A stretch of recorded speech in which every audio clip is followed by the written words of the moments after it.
भारतीय सैन्य दलाचं आणि भारताचे प्रधानमंत्री माननीय नरेंद्र मोदीजी यांचं सर्व मिळून मनपूर्वक अभिनंदन करूया।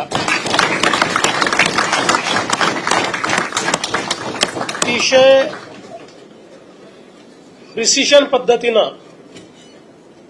एअर स्ट्राईक करून दहशतवाद्यांचे 9 अड्डे पूर्णपणे ध्वस्त करण्यात आलेले आहेत आणि यावेळी ते ध्वस्त करतानाचं संपूर्ण शूटिंग अवेलेबल असल्यामुळे कोणाला पुरावा मागण्याकरता स्कोप देखील राहिलेला नाही आणि मला असं वाटतं की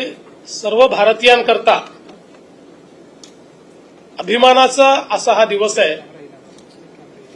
की आमच्यावर झालेला हल्ला हा भारत सहन करणार नाही,